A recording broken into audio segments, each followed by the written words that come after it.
Bonjour à tous et bonjour, comment allez-vous? Bienvenue dans cette nouvelle vidéo, Initiation à LT. On va tout de suite commencer sans tourner autour du sujet sur les deux notions clés que l'on va étudier aujourd'hui sur les figures techniques. Alors je vous avais dit qu'en fin de semaine, on étudierait les configurations techniques, on les étudiera aussi dès la semaine prochaine. Là, on va en utiliser que deux choses basiques avant bien sûr de continuer parce que ces deux choses-là vont être aussi l'élément déclencheur de toutes nos prochaines analyses. C'est vraiment les deux notions de base, les notions clés pour arriver à mieux comprendre le marché. Et on va tout de suite commencer sur ce marché, encore une fois, de l'USD CAD, juste ici, vous le voyez. Vous le voyez peut-être pas avec l'overlay, mais voilà, c'est l'USD CAD, donc c'est le dollar américain contre le dollar canadien. Et on va commencer par le premier principe de base. Le premier principe de base, ça consiste à tracer des lignes. Vous avez très sûrement vu des graphiques de traders qui placent des lignes vertes, des lignes rouges. Personnellement, j'ai un code couleur, alors on a tous notre code couleur personnel. Je trace une ligne verte lorsque le marché est en dessous et je trace une ligne rouge lorsque le marché est au-dessus. D'accord? Et il y a des termes techniques spécifiques pour ces lignes-là. La première ligne, la ligne verte, c'est lorsqu'encore une fois le marché est en dessous, lorsque la ligne est au-dessus du marché, on appelle ça tout simplement une résistance. Peut-être que vous le saviez déjà, peut-être que non. Le mot technique, c'est une résistance. Une résistance, c'est à chaque fois qu'une ligne est au-dessus du cours. La résistance, c'est un niveau de prix qui va nous permettre de nous dire qu'on a un niveau clé. Ça veut dire qu'on a un endroit, à un moment donné, un marché qui n'a pas réussi à progresser au-dessus. Et justement, comme son nom l'indique, c'est une résistance parce qu'elle fait de la résistance. La ligne rouge à côté, c'est lorsque la ligne est en dessous du cours. On appelle ça un support, tout simplement, parce que c'est là où justement le cours va venir se supporter, va venir sur ce support. Et cette ligne-là, elle est encore une fois en dessous du cours. Donc en fonction de le remplacement, peu importe où je suis sur ma ligne rouge, du moment que je suis en dessous du cours qui est ici à l'instant T, peu importe où je suis, en bas c'est un support, en haut c'est une résistance. À partir de là, il va falloir comprendre l'utilité des supports et résistances. On va me dire mais à quoi ça sert? Comment on trace un support et comment on trace une résistance? Eh bien un support ou une résistance, peu importe, c'est tout simplement l'accumulation d'un rebond sur le marché, ou plutôt des rebonds. Parce qu'un rebond, ça ne veut rien dire. Des rebonds, là tout de suite ça a du sens. Je m'explique. Vous avez par exemple ici un marché qui fait un plus haut, qui baisse un petit peu, qui refait un plus haut, qui baisse un petit peu ici, et paf, on rebondit ici, et paf, on rebondit là. Là on se dit, bah tiens, c'est bizarre parce que ces rebonds-là, et même quasiment celui-ci aussi, ces rebonds-là, ils sont quand même quasiment tous à un bon niveau précis. Donc qu'est-ce qu'on fait? On prend une ligne et on trace la moyenne de tous ces rebonds-là. Il faut évidemment bien que ça corresponde à tous les niveaux. Et on remarque que ce niveau-là, par exemple, intervient sur le premier, le deuxième, le troisième, le quatrième au point près et le sixième au pips près. Donc vous voyez que ce niveau-là, cette ligne, cette droite, va faire en sorte, en fait c'est un niveau de prix en gros, c'est un niveau de prix puisque la ligne est à 1.28580, c'est-à-dire qu'on sait qu'à 1.28580, il y a des probabilités pour que le marché rebondisse. Ça veut dire qu'en gros, si le marché ici revient ici sur les 1,28580, eh bien on sait qu'on a une probabilité soit de rebondir, soit de la casser, mais on sait que ce niveau-là, on sait que le contact de ce niveau-là va être assez important. Donc ce niveau, c'est tout simplement, alors si on parle vraiment à l'instant T, c'est encore une fois un support, parce que tout simplement, la ligne est au-dessus, hop, excusez-moi, je fais n'importe quoi, la ligne est en dessous, pardon, du cours à l'instant T, du marché à l'instant T, qui lui est à 1.28919. Voilà un petit peu pour le support. Maintenant, ce qu'il faut comprendre, c'est que ce qui est intéressant, et là on va prendre un graphique blanc, imaginons le prix oscille ici.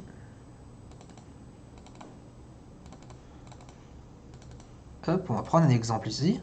Imaginons le marché, il fait cette phase. On rebondit, on rebondit, on rebondit. Bon, on sait que du coup, on a, attention, piège, on a une résistance. Pourquoi résistance? Parce que tout simplement, la courbe est au-dessus du marché. Donc on a effectivement une résistance ici, le marché rebondit une fois, le marché rebondit deux fois, le marché rebondit trois fois, donc on a effectivement une résistance assez importante, puisque on a vraiment un rebond à trois moments différents, mais aux trois mêmes niveaux, et le marché casse cette résistance, vous le voyez ici, le marché casse cette résistance, et que devient cette résistance? Eh bien, puisque la ligne se situe maintenant en dessous du marché actuel, eh bien, cette ligne ici en vert, d'accord? Merde, excusez-moi. Cette résistance de base devient tout simplement un support. Pourquoi? Encore une fois, parce que comme le marché a changé de sens, puisqu'il est parti à la hausse et que la courbe est devenue baissière par rapport au marché, eh bien nous avons tout simplement un support. Donc cette résistance initiale, lorsqu'elle a été cassée, elle est devenue un support et on a peut-être dans cet exemple-là, vous voyez qu'on a rebondi dessus et on aurait pu peut-être même limite acheter sur cette résistance, sur ce support, ancienne résistance devenue support, et ensuite on peut partir de l'avant. C'est exactement un petit peu ce qui s'est passé à l'instant T, puisque à l'instant T, alors si on se situait par exemple ici la journée du 24 avril, vous voyez que à ce moment-là, ce niveau-là, c'était une résistance. D'accord? C'était une résistance parce que le marché était en dessous de cette ligne. Au moment ici, le 25 avril à 10h, au moment où on l'a cassé à la hausse, eh bien, lorsqu'on était aux alentours de 13h, 14, 15h, eh bien, ce niveau en rouge est devenu un support. Et là, actuellement aussi, il l'est puisque nous sommes bien au-dessus. Donc ça, c'est la première notion de base. Une résistance ou un support, en fait, c'est tout simplement un ensemble de niveaux de prix, un ensemble, pardon, de moments où le marché a rebondi. Le support, on ne va pas le mettre n'importe où. Encore une fois, je pourrais vous montrer des supports assez importants. Il suffit juste d'avoir des yeux et de tout simplement observer comment ça se passe. Donc je vais supprimer tous ces tracés-là et je vais vous montrer un petit peu qu'est-ce qu'on peut obtenir comme résistance ou support. Vous voyez que normalement, hop, je vais mettre ici, normalement ça devrait vous frapper aux yeux là. Là tout de suite, vous devrez voir un niveau.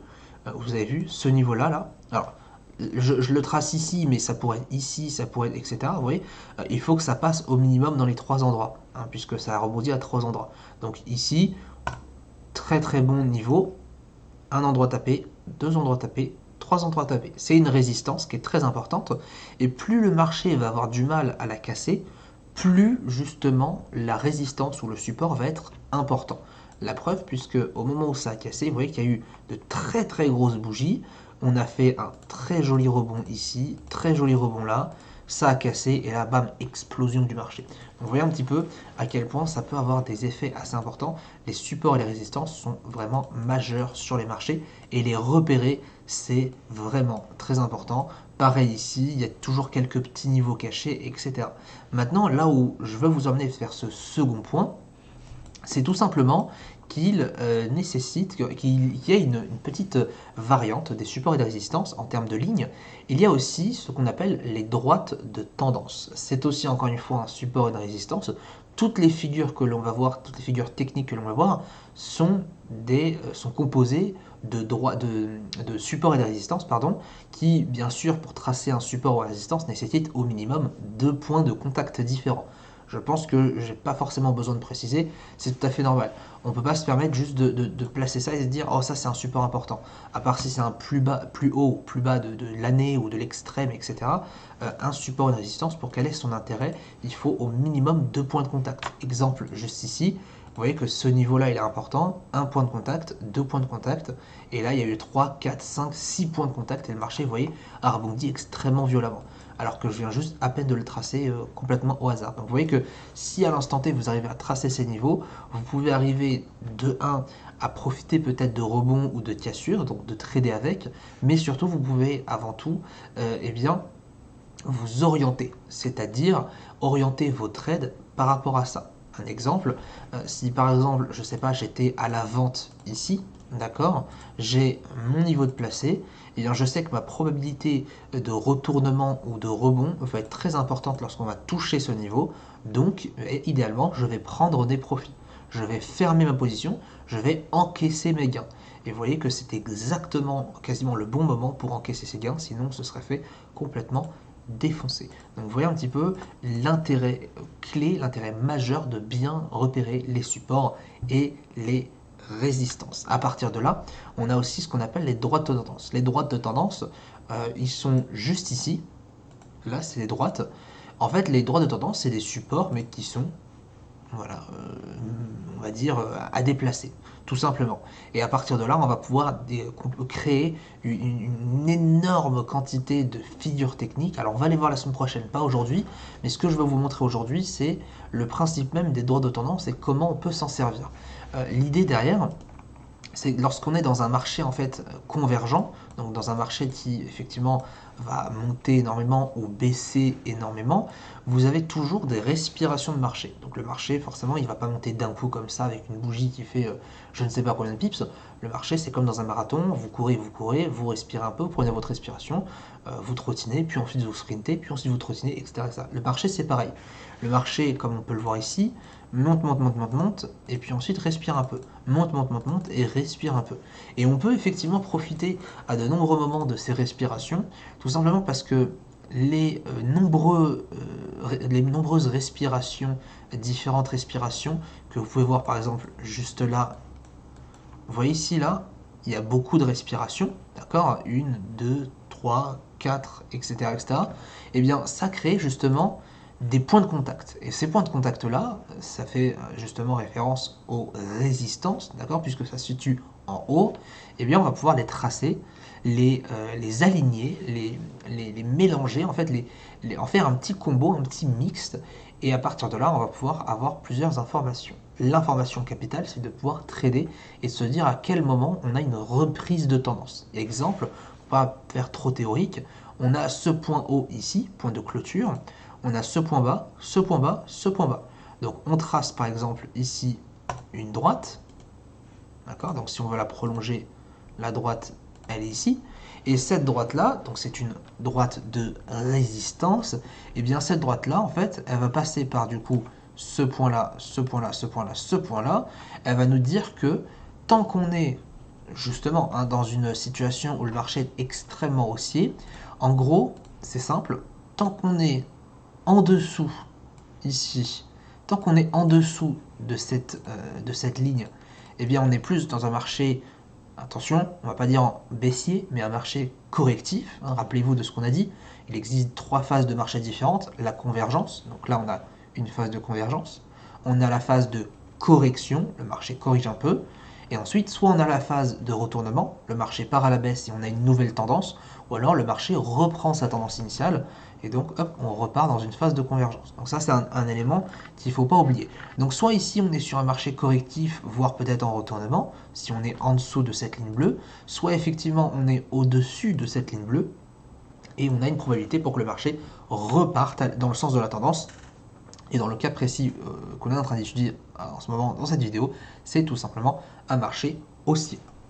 À partir de là, on va se dire, et c'est ça qui est intéressant grâce à cette droite, pour identifier une reprise de tendance, il nous faut tout simplement attendre la cassure de cette droite. Alors quand je dis cassure, ça c'est vraiment quelque chose, honnêtement faites-moi confiance quand je le dis.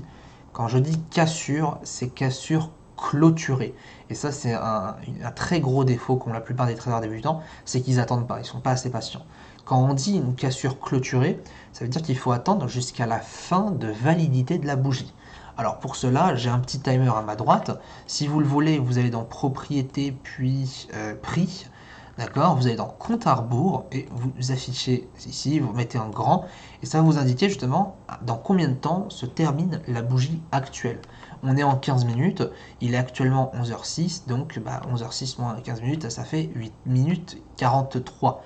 Donc dans 8 minutes 43, si effectivement j'étais à l'instant T, si mon marché, imaginons, on reprend un exemple sur un tableau blanc, ici, si mon marché à l'instant T, il est là, mais qu'il n'a pas encore clôturé, on ne fait rien. D'accord? On ne fait rien, parce que le marché bouge. Ça reste tout à fait normal. Le marché bouge, et on peut très bien se retourner, on peut très bien se retrouver là, comme dans 5 minutes avant la clôture, on peut très bien se retrouver ici. Il n'y a aucune possibilité de savoir ça à l'avance. On n'est pas Madame Irma, encore une fois. Donc il ne faut pas anticiper. Le mot anticiper, dans le trading, il n'a pas sa place. Clairement, le mot anticiper, il n'a pas sa place.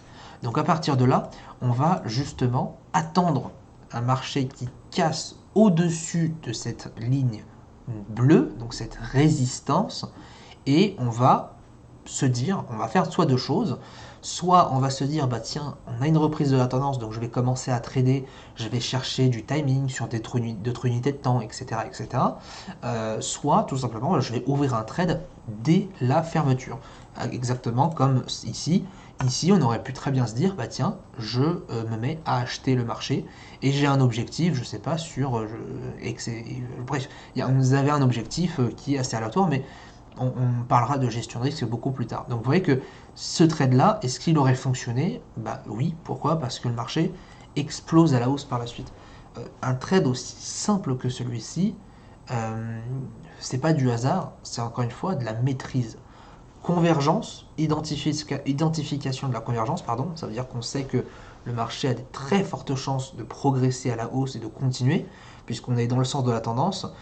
Deuxièmement, identification d'une résistance, et cette résistance-là, elle est cassée, donc c'est un niveau très demandé par les investisseurs. Ça a tapé une fois, deux fois, trois fois, quatre fois, ça veut pas. Et plus on tape une zone, plus on tape une ligne, plus on tape une droite, et plus cette droite-là va être importante, comme on l'a dit. Minimum 2 points de contact, mais quand vous arrivez à 3 points de contact, 4 points de contact, 5 points de contact, ça commence à faire beaucoup. À partir de 4 à 5 points de contact, le niveau commence à devenir très très important. Alors après, bien sûr, tout dépend de l'unité de temps. Encore une fois, les figures techniques comme les configurations de chandeliers japonais, ils sont à vérifier, à voir, à identifier et à analyser sur des grosses unités de temps. Pas sur du 1 minute. Le 1 minute, c'est encore une fois, c'est pas le plus important. Il faut commencer à analyser à partir du 15 minutes, du 1 heure, du journalier. Un support, imaginons, hein, on peut aller sur du journalier tout de suite. Alors je ne sais pas si on va en trouver, mais un support, bah, vous voyez ici, là, vous voyez ce niveau-là, là, juste ici.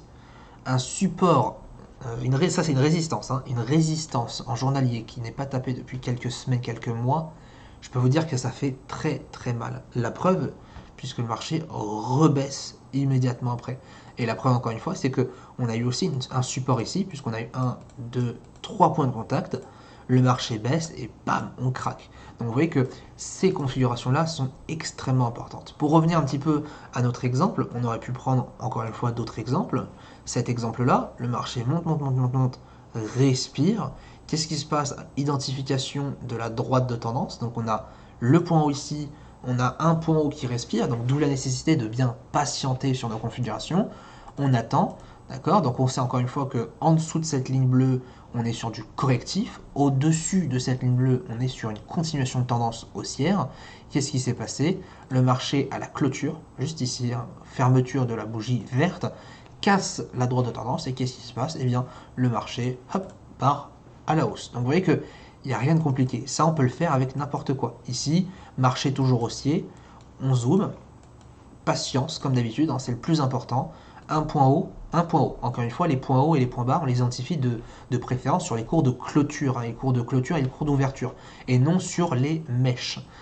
Cours de fermeture le plus haut, d'accord? Cours d'ouverture le plus haut en termes de points hauts et points bas. On trace. En dessous, correctif. Donc effectivement, soit on va placer quelques petites ventes, ou soit on va attendre. Et au-dessus, on va uniquement acheter. On attend une cassure. La bougie juste ici, vous la voyez, hein, cette bougie-là, là, elle casse et elle clôture au-dessus. Hein, quand on parle de cassure, c'est bien une cassure avec le corps au final. On casse et le marché, qu'est-ce qui se passe? Il explose littéralement. Vous voyez, cette hausse, c'est incroyable. Donc, rien de compliqué dans les droites de tendance, si ce n'est qu'une bonne identification. Idéalement, pour une droite de tendance qui soit validée, c'est un point haut plus un point haut, mais qui est plus bas que le précédent. D'accord? Ça fait en fait référence à un marché qui commence à être baissier.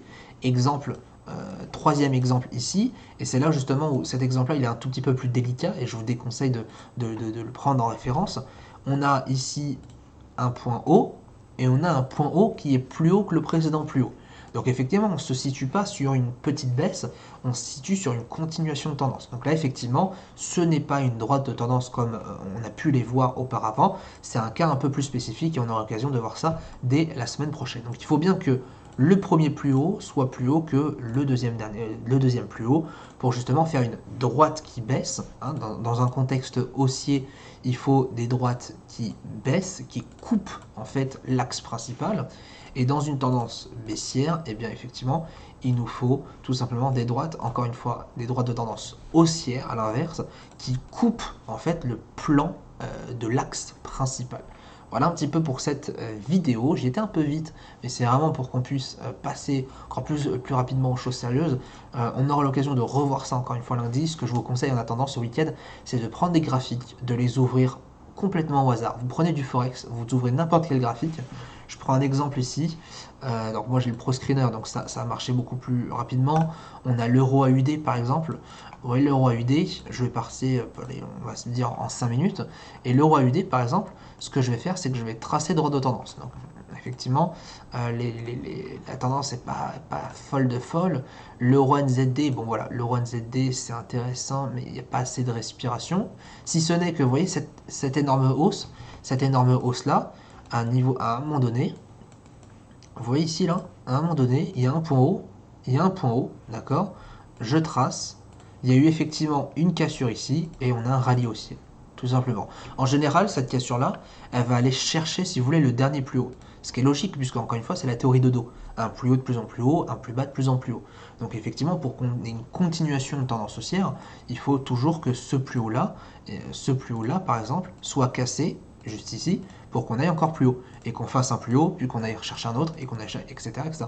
Donc en général, l'objectif de ce genre de trade, on va les chercher justement sur les derniers plus hauts, et la probabilité pour qu'on aille encore plus haut, elle est toujours importante si on est sur une continuation de tendance. Le stop loss, attention, j'emploie des termes techniques, mais la perte maximale, l'endroit où on va se dire, bon bah effectivement, mon trade va être perdant, c'est sur le plus bas en fait de la respiration. Exemple, ici donc je disais, imaginons on prend un trade à l'achat, d'accord, objectif tout simplement sur cette ligne là, sur le dernier plus haut, et là, le moment où on devrait clôturer en perte, où on se dit que le scénario effectivement n'est plus gagnant, n'est plus rentable, donc on préfère sortir notre position, c'est tout simplement sur le point bas, d'accord, puisque à la cassure du point bas, rappelez-vous ce qu'on a dit, on commence à partir sur un scénario de retournement de tendance. Donc ça veut dire que la probabilité pour que le marché parte en baisse, elle est importante. Donc si vous achetiez et que le marché baisse, bon, bah forcément vous ne serez pas du tout gagnant sur du long terme. Donc il faut vraiment apprendre à couper ces pertes très rapidement. Une perte, il faut l'accepter. Si le marché ne vous donne pas raison, il faut arriver, il faut assumer, il faut il faut apprendre à avoir tort. Et c'est tout à fait normal, vous ne pourrez jamais gagner à 100% et ça n'existe pas. Un trader rentable, c'est 70% du temps gagnant, environ. Hein. 70% de ces trades sont gagnants, voire 60%. Je connais même des traders qui sont rentables à 40% du temps, donc ça veut dire qu'ils sont rentables à moins d'un trade gagnant sur deux, mais qui sont gagnants sur du long terme. Parce que quand ils gagnent, peut-être qu'ils vont gagner 3 fois plus que ce qu'ils vont perdre. Vous voyez un petit peu la logique, ça on aura très largement le temps de l'aborder dans beaucoup plus de vidéos dans quelques semaines. Mais là vraiment ce qui m'importait c'est de vous montrer un petit peu les supports, les résistances et les droites de tendance. Ce qui en fait va différencier les deux. C'est tout simplement que un support classique et une résistance classique c'est une ligne et une droite de tendance c'est une courbe, c'est une ligne qui va effectivement partir à un certain angle, à un certain degré pour s'adapter, pour épouser en fait les formes du marché, les plus hauts et les plus bas. Voilà un petit peu pour cette vidéo. N'hésitez pas à poser vos questions en bas dans les commentaires comme d'habitude. Bonne journée à tous et à bientôt.